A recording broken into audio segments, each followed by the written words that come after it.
The moving truck pulled up at exactly 8 a.m. I watched from my car parked across the street as Mom directed the movers like a general commanding troops. My sister Nicole stood beside her, gesturing toward the front door of the Victorian house. My house, with the confidence of someone who believed she had every right to be there. "Careful with that armoire," Mom called out. "It's an antique. It's going in the master bedroom upstairs." The master bedroom? In my house. That I'd owned for 3 years. I stayed in my car sipping coffee, checking my watch.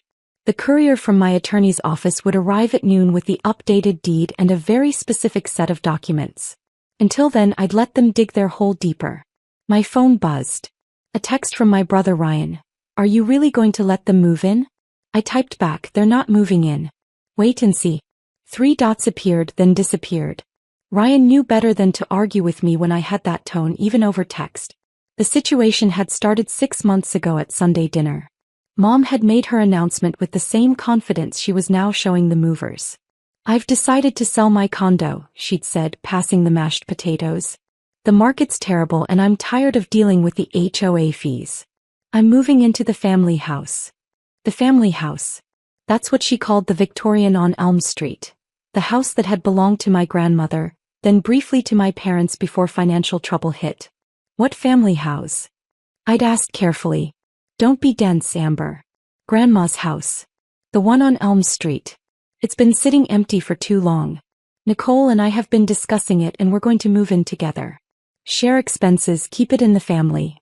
"Mom," I'd said slowly, "that house isn't empty. And it's not family property." "Of course it is. Your grandmother left it to the family. We all have a claim to it. Grandma died 8 years ago and the house went into foreclosure 6 years ago. Do you remember?"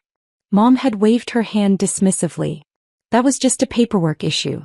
Your father and I sorted it out." "You didn't sort anything out. The bank took the house. You lost it." Nicole had jumped in, her voice sharp. "Even if that's technically true, it was always meant to be family property. Grandma wanted us all to have it.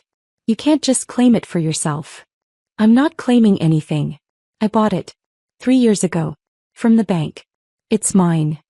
The table had gone silent except for the clink of silverware. Then Mom had laughed, that dismissive sound she made when she thought I was being ridiculous. "You didn't buy that house, Amber. You were 28 years old. You didn't have that kind of money. I had just sold my app development company for $2.4 million.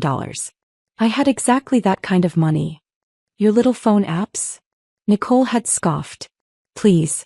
Even if you made some money, you wouldn't have spent it on that house.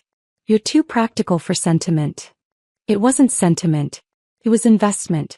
The house was undervalued in a good neighborhood with strong appreciation potential. I bought it, renovated it, and I've been renting it out for 3 years." Mom's face had gone tight. "Renting it out? To strangers? That's a family home. It's my property. And yes, to strangers who pay $3,800 a month and take care of it." "Well, your tenants will just have to leave," Mom had declared. "Nicole and I are moving in next month. We've already given notice on our places." That had been 6 months ago. I'd spent the time trying to reason with them, showing them documents, explaining property law. They'd ignored everything. In their minds, the house was family property, and my ownership was some kind of technicality they could override with volume and determination. Now here we were. Moving day. I watched Mom direct movers carrying boxes labeled kitchen and living room. Nicole's car was parked in the driveway, my driveway, overflowing with hanging clothes and decorative pillows. My phone rang. "Marcus Chen, my attorney. The courier is 15 minutes out," he said. "Are they actually trying to move in?" "Currently watching them unload a moving truck." "Jesus. Hey, I've also arranged for Officer Patterson to be there. Just in case things get heated when reality hits." "Good call. Amber, are you sure about this? They're your family. They're trying to steal my house, Marcus." "I'm very sure." I hung up and got out of my car. Time to make an appearance. Mom spotted me immediately. "Amber. Finally. Come help us. The movers don't understand where things should go." "I'm sure they don't," I said calmly. "Since they shouldn't be going anywhere." "Don't start," Nicole said, hauling a suitcase from her trunk. "We've been over this. The house belongs to the family. You're being selfish about this. The house belongs to me. Legally, officially, completely. Family property isn't about legal technicalities, Mom said using her patient voice, the one that made me feel like a child throwing a tantrum. It's about what's right. Your grandmother wanted this house to stay in the family. That means all of us. Grandma wanted a lot of things. She also wanted you to make her mortgage payments, which you didn't do. Hence, foreclosure.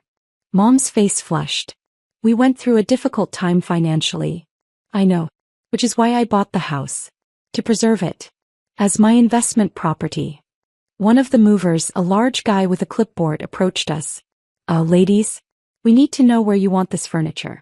The truck's running on the clock here. The master bedroom, Mom started. The furniture stays in the truck, I interrupted. Amber. Nicole's voice rose. Stop being ridiculous. We're moving in. Accept it. You're not moving in. You can't move into a house you don't own, don't rent, and have no legal right to occupy. We have every right. Mom pulled out her phone. I'm calling your father. He'll talk some sense into you. Dad lives in Arizona with his new wife. He hasn't had an opinion on this house in 6 years. A car pulled up, not the courier yet but a silver SUV I didn't recognize. A woman in a business suit got out carrying a leather portfolio. Margaret Hayes, she called out. Mom turned. Yes. I'm Sandra Liu from Prestige Realty. I'm here for our noon appointment to discuss listing your property. I almost laughed. Mom had actually called a realtor. Oh yes. Mom brightened. Sandra, perfect timing. This is the property. As you can see, it needs some updating but the bones are good. We're thinking we can list it for around $850,000. Sandra looked at the house, then at her paperwork, then at Mom. Mrs. Hayes, I'm confused. When we spoke, you said you owned this property and wanted to list it for sale. I do own it. Well, my family does. It's complicated, but we're ready to sell. Who holds the deed? Well, technically it might be in my daughter's name, but that's just a formality. It's family property. Sandra's expression shifted to professional concern. Mrs. Hayes, I can't list a property unless the deed holder authorizes it. Is your daughter here?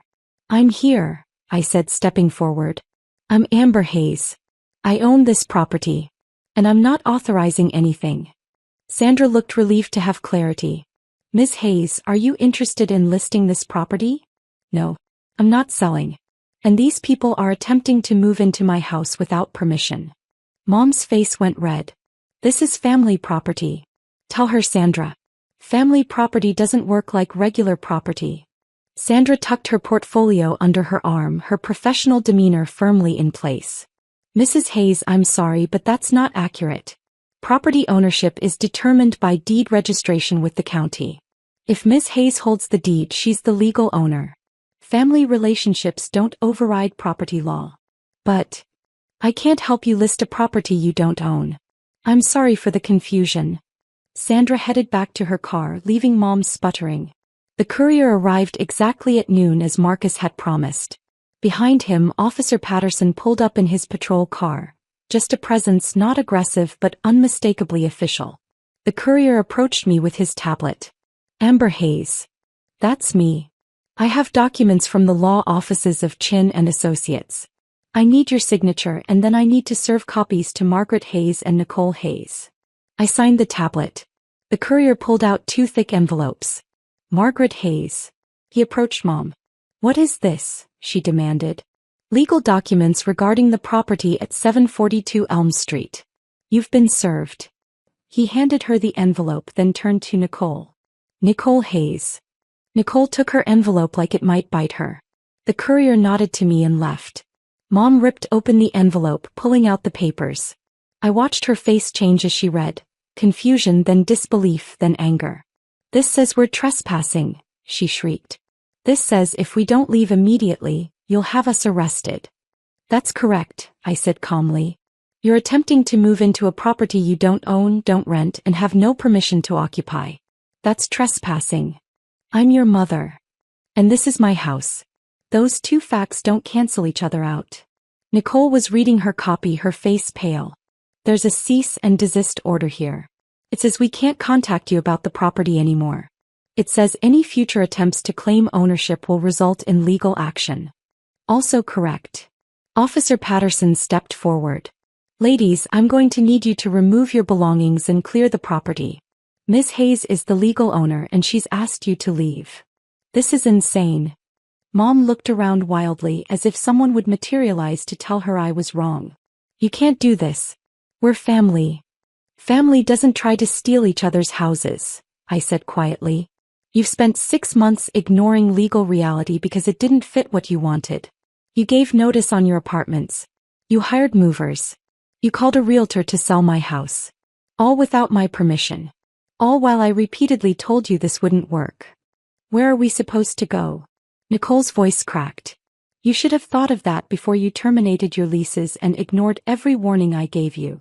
I pulled out my phone and showed them a string of text messages. 6 months of me telling them not to do this, explaining property law, begging them to reconsider. I tried. You didn't listen. Mom's face crumpled. You're really going to let your own mother be homeless? You're not homeless. You made yourself homeless by assuming you could take my property. That was your choice. Ms. Hayes is correct, Officer Patterson said. Ladies, you need to remove your items from the property now, or I'll have to escalate this situation. The movers, sensing the shift in power, began loading furniture back into the truck without being asked. Nicole started crying, hauling suitcases back to her car. Mom stood frozen, the legal papers clutched in her hands. I don't understand, she whispered. How did you become so cold? I'm not cold, Mom. I'm protecting my investment. You raised me to be independent and practical. I'm being both. Your grandmother would be ashamed. That stung, but I held firm. Grandma would be ashamed you lost her house to foreclosure. I saved it. I renovated it. I've maintained it for 3 years. I'm the one who honored her memory. You just wanted to live in it for free. Ryan's car pulled up. He got out, assessed the situation, and came to stand beside me. You okay? He asked quietly. I'm fine. He looked at Mom and Nicole, both crying now, loading their belongings. You tried to warn them. For 6 months. They didn't listen. They never do. The moving truck left. Nicole's car left. Mom's car left last, Mom refusing to look at me as she drove away. Officer Patterson lingered. That was rough. It had to happen. For what it's worth, you handled it well. Lots of people would have caved to family pressure. Caving would have cost me an $800,000 asset. I don't cave that expensively. He smiled slightly. Fair enough.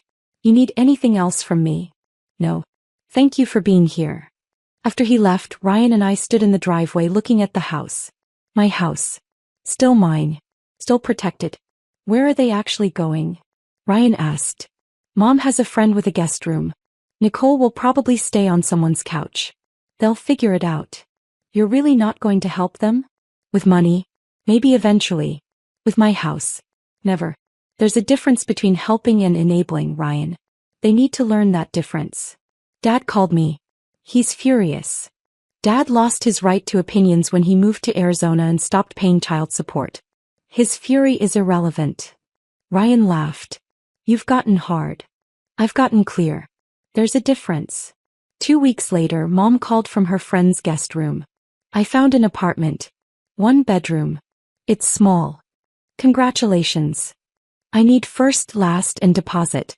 That's $4,500. I'm not giving you money, Mom. Silence. Then, so you'll just let me be homeless? You're not homeless. You have options. But those options don't include my house or my money. Not after you tried to steal from me. I wasn't stealing. She stopped. Maybe she finally understood. You were taking something that didn't belong to you without permission. What's another word for that?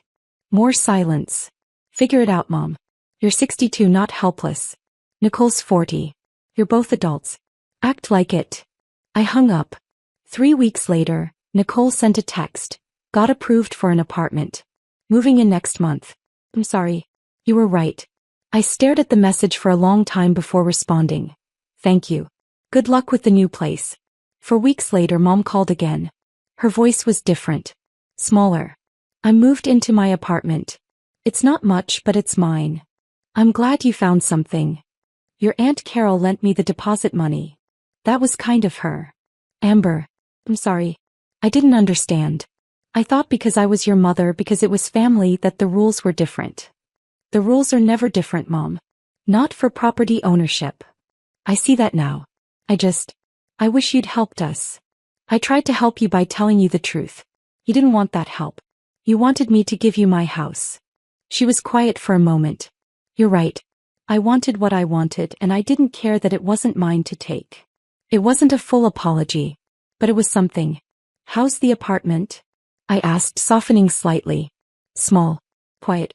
I'm learning to live on my actual budget instead of my fantasy budget. That's good, Mom. Will you come visit sometime? I thought about it. The anger had faded, leaving something more complicated. Boundaries didn't have to mean permanent walls. Maybe. After some more time. I understand. She paused. I'm proud of you, you know. For what you built. For standing up to me. I didn't see it before, but I see it now. My throat tightened unexpectedly. Thanks, Mom. After we hung up, I drove to Elm Street and walked through my house. The tenant's lease was ending next month, and I had decisions to make about the property. I could sell it, take the profit and invest elsewhere. I could rent it again. Or I could keep it empty, a symbol of the boundary I'd enforced. In the end, I listed it for rent. A family with 2 kids signed a year lease at $4,000 a month. They loved the hardwood floors and the big backyard. They sent me a photo of their kids playing in the front yard, happy and settled. That's what the house was meant for. Not a battlefield. Not a symbol. Just a home for people who'd pay for it, care for it, and appreciate it. My phone buzzed. Ryan, proud of you, sis. You handled it right. I smiled and responded, thanks. It was the hardest thing I've ever done. But necessary, he wrote back. Yeah, I typed. Necessary.